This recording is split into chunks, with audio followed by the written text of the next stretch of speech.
The Chinese company that was contracted by the government to construct the 1.2 billion shilling Sigiri Bridge in Budalangi has taken responsibility for its collapse. The project manager of the Chinese Overseas Construction and Engineering Company project, Jerome Hua, however, defended the company against claims of not adhering to safety standards during the construction. Our report on the ground is Oko Okusa. As soon as we have him on, we'll be speaking to him a little bit later on. He is reporting from the ground. We cannot rule out the possibility of foul play. We cannot rule out the possibility of sabotage. This country, because of negative politics, because of poisoned politics, really has exhibited that there is a possibility of economic sabotage targeting key government projects. We are unbowed. We are unfazed. The dream for Sigiri Bridge lives on. And we are confident that Sigiri Bridge shall stand here as a symbol of our determination. Well, this bridge, it's from engineering part, it could be fixed or repaired. And at the time, we need to find out the detail, where is that damaged. I will, after checking all the parts, all the areas, and then I will find out the proposal and find out the solution. And the principle will be safety, quality, and of the quickest time.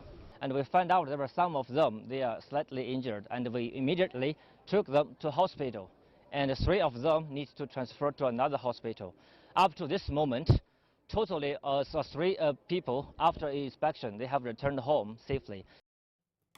Well, that's about the first Chinese project, you may correct me if I'm wrong, that is collapsing in the country, but they have done several projects in the country, including the current one, the SGR. Let's now cross over and talk to Oko Kusa, who is on the ground. Oko Kusa, good afternoon. And Ababu Namwamba says they're not ruling out possibility of foul play or economic sabotage in this. And the Chinese is saying they are taking full responsibility for its collapse. What else can you tell us about this?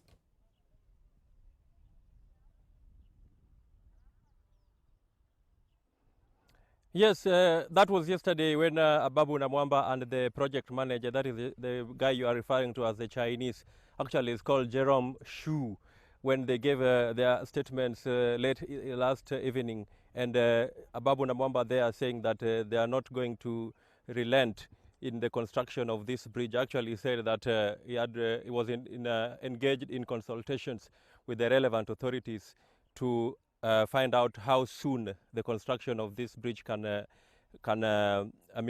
take off again after the last, yesterday's incident. Remember, initially the project was supposed to end next month, that is July. But from the look of things, that deadline is likely to be moved forward. In other words, we are looking at maybe 3 or 4 months from now. Even though earlier on when I spoke with Jerome, he insinuated something to do with before the end of this year. But it was still non-committal on the exact date when this project might be ready, because he said, yeah, a lot of consultations are still going on. It is yet to be given clearance by the government. Remember, yesterday the government stopped further construction at the site, and that ban, if I may call it so, still stands. Nothing is happening today here apart from a team of investigators and engineers. Coming in one after the other to inspect the situation here. We've tried to talk to some of them, but they have declined. They are instead referring us to the Principal Secretary of Roads or the Director of Kenya Rural Roads Authority, that is Kera. We also managed to talk to the resident engineer in charge of this project, that is Kenneth Mbogori, and he said that after all the preliminary investigations are over, then he'll be in a position maybe to give us a statement on their findings. Another thing maybe that I would like to bring to your attention, Ken, is that police have picked up some of the construction workers, or I may also call them survivors of the accident here. Some of them who had come here in the morning to witness what was happening, they were picked by police to record statements. Remember, the Principal Secretary for Infrastructure, John Mosonik, yesterday said that they are not ruling out, they are yet to rule out foul play in this. And so there are a lot of investigations happening here to ascertain whether this was man-made or just a normal, mishap in terms of construction. Ken? Right, Oko, finally, for me, what kind of investigations are they looking into? What are they investigating? The bridge has collapsed. What are they investigating?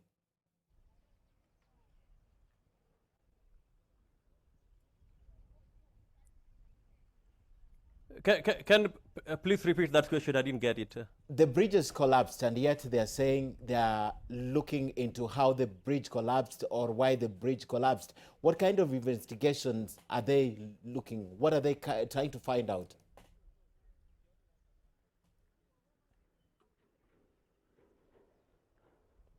As I said, the guys who are on the ground have remained tight-lipped on whatever it is that is going on. Actually, we've tried to ask those questions, what their investigation, the focus of their investigations, but none of them is willing to talk to us and divulge more information. Instead, they're referring us to a later hour in the day when they're already done with whatever it is that they're looking for. But from what we have observed is that they are more interested on how